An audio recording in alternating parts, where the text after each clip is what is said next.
I'll be quite busy during the days, but I'd enjoy your company in the evenings.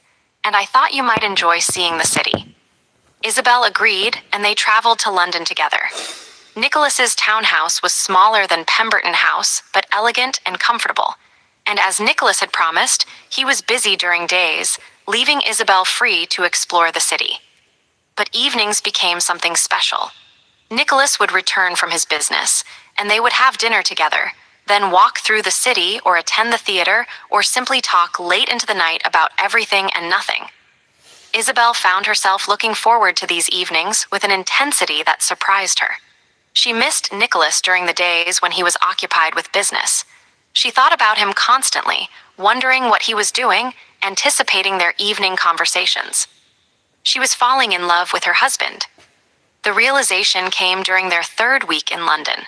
They were at the theater, watching a play Isabel had wanted to see. Nicholas leaned close to whisper a comment about one of the actors, and Isabel felt her breath catch at his nearness. She loved him. Somewhere in the months of building friendship and partnership, she'd fallen completely in love with the man she'd been forced to marry. The question was whether Nicholas felt the same. Their last night in London, Nicholas suggested they walk through the gardens near his townhouse. It was a warm evening, and the gardens were lit with lanterns that cast soft light across the paths. "Isabel," Nicholas said as they walked, "I need to tell you something." "What is it?" "I've been thinking about our marriage, about how it started and where we are now." Nicholas stopped walking and turned to face her.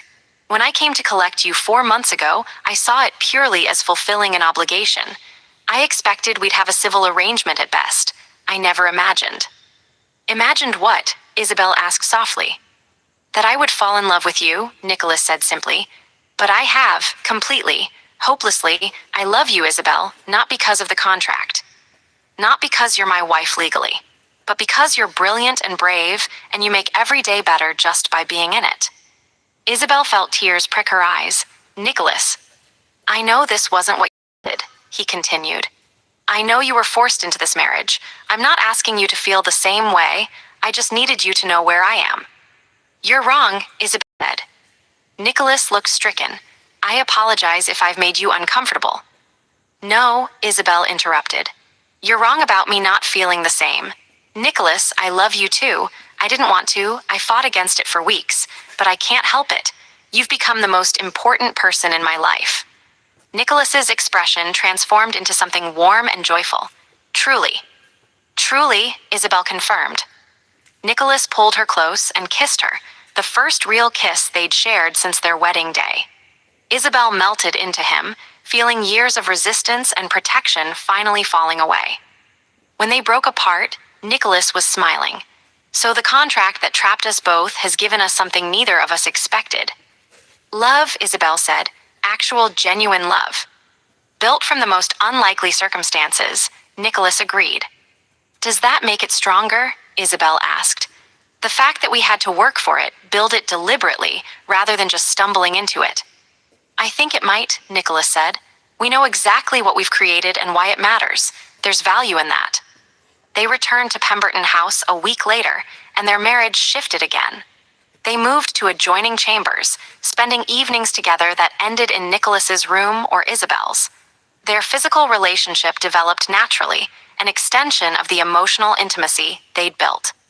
A year after their wedding, Isabel stood in the nursery at Pemberton House, holding their infant daughter while Nicholas stood beside her. "What should we name her?" Nicholas asked.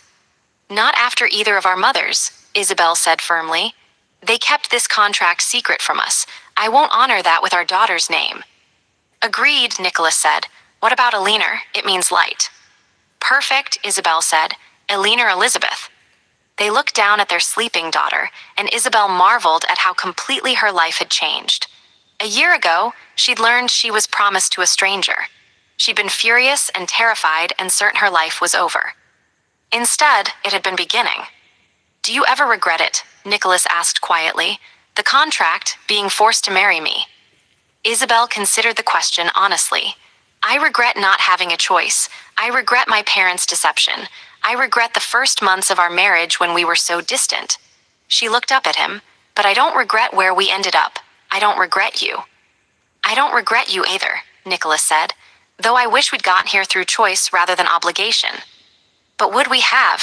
Isabel asked. If we'd met at a ball, would you have looked twice at me? I'm not beautiful or charming. I'm bookish and opinionated. You probably would have found me tedious. And I'm serious and reserved, Nicholas countered. You probably would have found me boring. We never would have given each other a chance. So maybe the contract forced us to know each other, Isabel said. Forced us past first impressions to actual understanding. Maybe we wouldn't have found each other any other way. Perhaps, Nicholas said, though I still think choice matters more than fate. They're not mutually exclusive, Isabel said. The contract brought us together, but we chose what to build afterward. We chose to try to be vulnerable to allow the possibility of love. That choice mattered. Nicholas kissed her temple. You're very wise, Lady Pemberton. I learned from the best, Isabel replied. 5 years after their wedding, Isabel and Nicholas attended a society function where a young woman approached Isabel nervously. Lady Pemberton, may I ask you something? Of course, Isabel said. I've heard rumors about your marriage, that it was arranged before your birth, that you'd never met Lord Pemberton before your wedding. Is that true? Yes, Isabel said simply, it's true. But you seem so happy, the young woman said, clearly confused. Everyone says your marriage is remarkably successful. How is that possible if you were forced together? Isabel looked across the room to where Nicholas stood talking with business associates. As if sensing her gaze, he looked up and smiled at her, warm and loving and completely genuine. We were forced together, Isabel said gently. That's true, but we chose what happened afterward. We chose to know each other. We chose to be vulnerable. We chose to build something real from an impossible beginning. Future for capital. That was cruel and unjust. I'll never stop being angry about it. Then how can you be happy? Because anger at how something began doesn't prevent you from building something beautiful afterward, Isabel explained. I can be angry about the contract and grateful for the marriage simultaneously. They're not contradictory. The young woman looked thoughtful. So even forced marriages can work. Some can, Isabel said carefully. Not all. It requires two people committed to making it work, committed to treating each other with respect despite circumstances. Nicholas and I were fortunate. We're both decent people who chose to try. That's not guaranteed in every arranged marriage. After the young woman left, Nicholas appeared at Isabel's side, sharing our story with the next generation. Trying to give hope without being dishonest, Isabel said. It's a delicate balance. You manage it well, Nicholas said. He took her hand, threading their fingers together. Have I told you lately that I love you? This morning, Isabel reminded him, but I won't object to hearing it again. I love you, Nicholas said. More every day, which I wouldn't have thought possible. I love you too, Isabel said. My contract husband, my chosen partner, my best friend. Built from the most unlikely beginning, Nicholas added. Which makes it all the more valuable, Isabel concluded. They stood together at the society function, two people who'd been bound together before one of them was even born, who'd built a genuine love from a forced arrangement, who'd proven that sometimes, just sometimes, the worst beginnings could lead to the best endings. The contract had been signed before Isabel was born. 20 years later, a stranger had arrived to collect what had been promised. And from that impossible, unjust beginning, Isabel and Nicholas had built something neither had expected.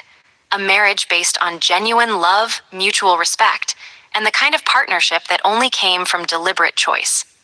They didn't choose to be married, but they chose to make their marriage real. And that choice, made freely within a situation neither wanted, had made all the difference.